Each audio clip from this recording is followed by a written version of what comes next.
जी, अब हम objects create करते हैं, सिंपल ऑब्जेक्ट्स भी और पॉइंटर ऑब्जेक्ट्स भी। आपको पता है आप पॉइंटर्स क्रिएट कर सकते हैं। फॉर इंस्टेंस मेरे पास स्टूडेंट टाइप क्लास का एक ऑब्जेक्ट है S1,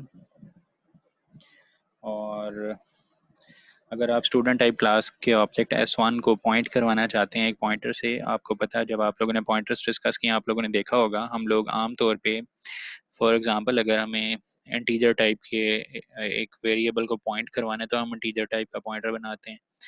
स्ट्रिंग टाइप के वेरिएबल को अगर आपने पॉइंट करवाना हो तो आप स्ट्रिंग टाइप का पॉइंटर बना सकते हैं, या जिस टाइप का भी आपको वेरिएबल पॉइंट करवाना हो आपको उसी टाइप के पॉइंटर की ज़रूरत पड़ती है। लेकिन इनहेरिटेंस में हम लोग क्या कर सकते हैं कि ये जो स्टूडेंट टाइप क्लास है इसको हम लोग इसके ऑब्जेक्ट को हम लोग इसके पेरेंट क्लास के पॉइंटर से भी पॉइंट करवा सकते हैं, और उस पॉइंटर के थ्रू हम लोग इसको एक्सेस करेंगे, इसके मेंबर्स को एक्सेस करेंगे। मेंबर्स को एक्सेस करने से मतलब ये अभी तक हम लोग ये काम करते थे S1 dot set data for example, और आप सेट डाटा फंक्शन को इनपुट्स के तौर पे हमें एज, नेम और रोल नंबर बताना है जी। फॉर इंस्टेंस एज है जी 18, नेम है स्ट्रिंग टाइप का,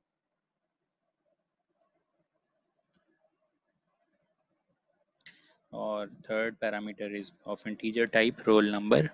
और अगर मुझे डाटा प्रिंट करवाना हुआ तो मैं लिखता हूँ S1 डॉट प्रिंट। ये तो सिंपल ऑब्जेक्ट के थ्रू हम लोग हमारी क्लास के मेंबर्स को एक्सेस कर रहे हैं, और आपको बताया आप क्लास के ऑब्जेक्ट का नाम और डॉट ऑपरेटर लगाकर मेंबर का नाम बताकर आप मेंबर को एक्सेस करते हैं। इन केस अगर आप किसी पॉइंटर के थ्रू ये काम करना चाहते हैं, पहले हम लोग इसी को देख लेते हैं जी। सॉरी फॉर स्टूडेंट टाइप का एक पॉइंटर है जी जिसका नाम है PTR, और अगर मैं स्टूडेंट टाइप के पॉइंटर PTR के थ्रू पॉइंट करवाना चाहता हूँ हमारे एक ऑब्जेक्ट को S1 को, तो हमें ये लिखना पड़ता है S1। यहाँ पे बेसिकली हम लोग ये रेफरेंस ऑफ या एड्रेस ऑफ ऑपरेटर यूज कर रहे हैं, और हम लोग कह रहे हैं एड्रेस ऑफ S1 जो है वो स्टोर करवा दें PTR पॉइंटर में। PTR पॉइंटर स्टूडेंट टाइप का एक पॉइंटर है, और स्टूडेंट टाइप का पॉइंटर PTR जो है वो पॉइंट करना शुरू हो जाएगा S1 को इस स्टेटमेंट के बाद से। इसे हम इस तरह से कहते हैं PTR will start pointing towards S1। कुछ और चीज़ें भी ऑब्जर्व करें अभी पॉइंटर्स के हवाले से, आप देखिएगा हम कहते हैं पॉइंटर एक्चुअली इटसेल्फ कोई डाटा स्टोर नहीं करता, बल्कि वो किसी ना किसी दूसरे ऑब्जेक्ट को पॉइंट करता है।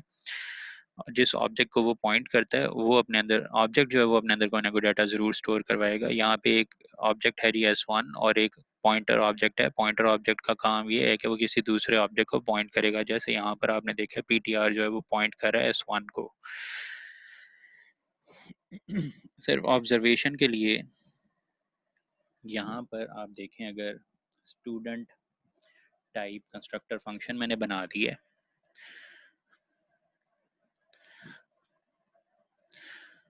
Constructor has been called,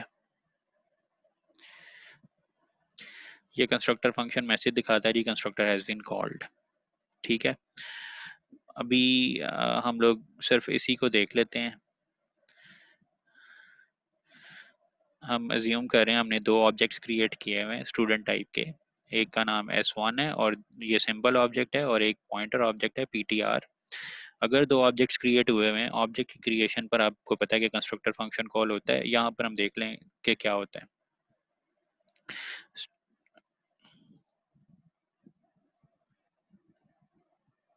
pointer objects,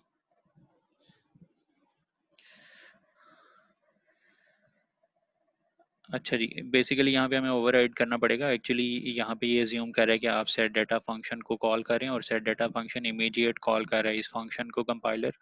ये set data function 3 parameter accept करता है। हम लोगों ने सेम नाम के फंक्शंस बनाए हुए हैं, हमें फंक्शन को यहाँ पर ओवरराइड करना पड़ेगा। पैरामीटर्स बेशक डिफरेंट हैं,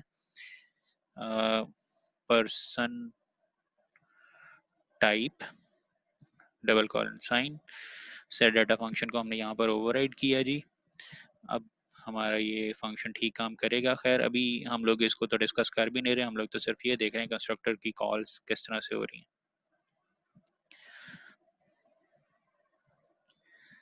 तो आप आउटपुट पे देखें, सिर्फ एक दफ़ा लिखा हुआ नज़र आ रहा है कंस्ट्रक्टर हैज़ बिन कॉल्ड, और कंस्ट्रक्टर हैज़ बिन कॉल्ड सिर्फ और सिर्फ इस ऑब्जेक्ट के लिए लिखा हुआ नज़र आ रहा है आपको, S1 के लिए। पीटीआर एक्चुअली एक पॉइंटर ऑब्जेक्ट है, पॉइंटर ऑब्जेक्ट्स के लिए कंस्ट्रक्टर फंक्शन कॉल कॉल नहीं होता।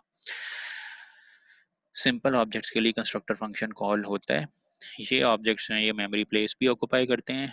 पॉइंटर ऑब्जेक्ट्स हैं वो इटसेल्फ मेमोरी प्लेस या डाटा स्टोर नहीं करवाते, ये किसी दूसरे ऑब्जेक्ट को पॉइंट करते हैं, इनके लिए कोई कंस्ट्रक्टर फंक्शन भी कॉल नहीं होता, आप लोगों ने देख लिया।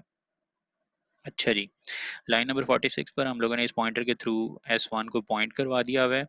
अब अगर हम चाहें इस पॉइंटर के थ्रू हमने S1 को एक्सेस करना है, S1 को एक्सेस करना है से मतलब है, आप यहाँ पर लिखते हैं S1 की बजाय PTR एरो। ये डिफरेंस है जी। PTR जिस ऑब्जेक्ट को पॉइंट कर रहा है उसका डाटा हमने सेट करना है। PTR इटसेल्फ अभी हम लोगों ने बात की है कि इसका अपना कोई डाटा नहीं है जिसको हमने सेट करना हो, ये कि जिस ऑब्जेक्ट को पॉइंट कर रहा है हमने उसका डाटा सेट करना होगा।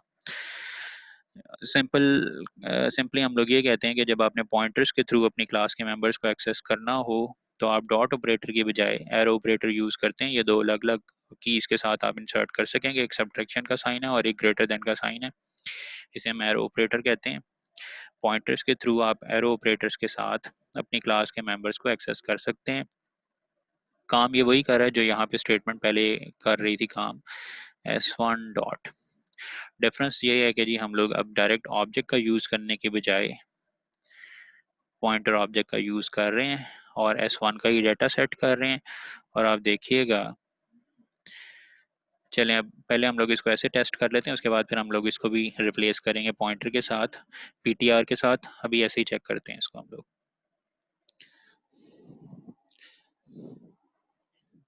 जी, एक सिंपल ऑब्जेक्ट क्रिएट हुआ है, उसके लिए लिखा हुआ नज़र आ रहा है स्टूडेंट टाइप का कंस्ट्रक्टर कॉल हुआ है। उसके बाद उसका रोल नंबर, उसका नेम और उसकी एज आपको प्रिंट होती हुई नज़र आ रही है S1 की। हालांकि सेट हम लोगों ने इसको पॉइंटर के थ्रू किया था, लेकिन डिस्प्ले हम लोगों ने डायरेक्टली ऑब्जेक्ट के थ्रू करवाया। डिस्प्ले भी आप पॉइंटर ऑब्जेक्ट के थ्रू करवा सकते हैं। डिफरेंस सिर्फ इतना होगा, arrow PTR arrow print means PTR जिस ऑब्जेक्ट को पॉइंट कर रहा है उसका डाटा प्रिंट हो जाएगा। Compile and run. As it is आपको जैसी आउटपुट पहले मिल रही थी वैसी ही आउटपुट है।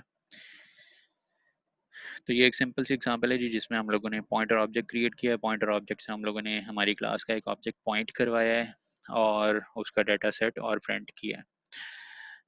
इस कॉन्सेप्ट को भी हम लोग डिस्कस कर लेते हैं जी। यहाँ पर ये ज़रूरी नहीं है कि आप स्टूडेंट टाइप क्लास का ही पॉइंटर क्रिएट करें। अगर आप चाहें पर्सन टाइप स्टैटिक PTR, बाकी प्रोग्राम आपको चेंज करने की ज़रूरत नहीं है, कोई भी लाइन आप चेंज नहीं कर रहे। आप देखें मैंने पॉइंटर जो है वो PTR पॉइंटर दोबारा उसी नाम से पॉइंटर बनाया है, लेकिन ये पॉइंटर पर्सन टाइप क्लास का पॉइंटर ऑब्जेक्ट है। आप पेरेंट क्लास के पॉइंटर ऑब्जेक्ट से चाइल्ड क्लास के ऑब्जेक्ट्स को पॉइंट करवा सकते हैं, ये अलाउड है इनहेरिटेंस में। अब मैं अगर इसको कंपाइल एंड रन करता हूँ जी, तो यहाँ पर एक एरर आ गया। एक्चुअली हो क्या रहा है कि PTR के थ्रू मैं सेट डाटा फंक्शन कॉल करने की कोशिश कर रहा हूँ। PTR जो है वो पर्सन टाइप क्लास का पॉइंटर ऑब्जेक्ट है। पर्सन टाइप क्लास में कोई ऐसा सेटर फंक्शन नहीं है जिसके 3 पैरामीटर्स हों। अगर आपने इस पॉइंटर के थ्रू सेट डाटा कॉल करना है, आप सेम क्लास के सेटर फंक्शन को कॉल कर सकते हैं जो 2 पैरामीटर्स एक्सेप्ट करता है। इस तरह से कॉल किया जा सकता है। और इसका एक नुकसान ये है कि जी अब आप स्टूडेंट 1 का रोल नंबर नहीं सेट कर सकेंगे। अगर आपने स्टूडेंट 1 का रोल नंबर सेट कर रहे हैं तो आपको सेट रोल नंबर के नाम से एक अलग फंक्शन क्रिएट करना पड़ेगा और आप फिर पॉइंटर के थ्रू सेट रोल नंबर अलग से कर सकते हैं। फिलहाल इसको ऐसे ही टेस्ट करते हैं हम लोग। PTR के through set data function call कर रहे हैं जी। ये उस स्टूडेंट का एज और नेम सेट कर देगा और फिर डाटा प्रिंट होगा। रोल नंबर क्योंकि सेट नहीं हुआ हुआ तो रोल नंबर में आपको कोई गार्बेज वैल्यू मिलेगी।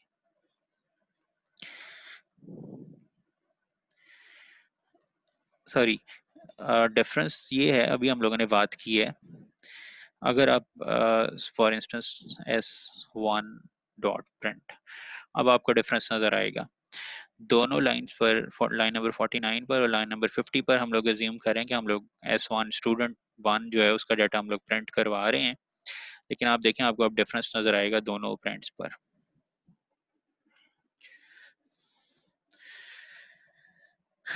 जी, पहले कॉल हुआ हुआ है जी प्रिंट फंक्शन जो सिर्फ नेम और एज प्रिंट करता है। ये काम आपको पता है, ये वाला प्रिंट फंक्शन जो पर्सन टाइप क्लास का प्रिंट फंक्शन था ये वो करता था। दूसरे वाला प्रिंट फंक्शन जब कॉल हुआ है S1 डॉट प्रिंट, उसने रोल नंबर भी प्रिंट किया हुआ है, नेम भी प्रिंट किया हुआ है और एज भी प्रिंट किया हुआ है। रोल नंबर क्योंकि हम लोगों ने सेट नहीं किया हुआ तो वहाँ एक गार्बेज वैल्यू आपको नजर आ रही है। अलबत्ता पहले वाले प्रिंट फंक्शन से डिफरेंट है कि यहाँ पर आपको रोल नंबर भी प्रिंट होता हुआ नजर आ रहा है। एक्चुअली कंपाइलर खुद से डिफरेंशिएट करता है कि ये पॉइंटर किस क्लास का पॉइंटर फंक्शन है, उस क्लास का प्रिंट फंक्शन कॉल हो जाएगा। जैसे यहाँ पर एरर भी आ रहा था, आपने देखा था कि ये कहता है कि जी पर्सन टाइप क्लास में कोई ऐसा सेटर फंक्शन है जिसके 3 पैरामीटर्स हों। पहले हम लोग यहाँ पे 3 पैरामीटर्स पास कर रहे थे, दो के साथ ये चल रहा है क्योंकि हम लोगों ने पर्सन टाइप क्लास में एक ऐसा सेटर फंक्शन बनाया हुआ है जिसके 2 पैरामीटर्स हैं। इस चीज़ को कैसे हैंडल करना है वो फिर हम लोग अभी नेक्स्ट वीडियो में उसको देखते हैं। नेक्स्ट कॉन्सेप्ट जो है वर्चुअल फंक्शंस वाला, उससे आप लोग इसको हैंडल कर सकते हैं। फिलहाल इस वीडियो का मकसद जो है वो ये है जी, आप लोग देख लें कि पॉइंटर ऑब्जेक्ट्स बनाए जा सकते हैं, पॉइंटर ऑब्जेक्ट्स के थ्रू आप ऑब्जेक्ट्स को दूसरे ऑब्जेक्ट्स को पॉइंट कैसे करवा सकते हैं, और पॉइंटर ऑब्जेक्ट्स के थ्रू क्लास के मेंबर्स को कैसे एक्सेस किया जाता है।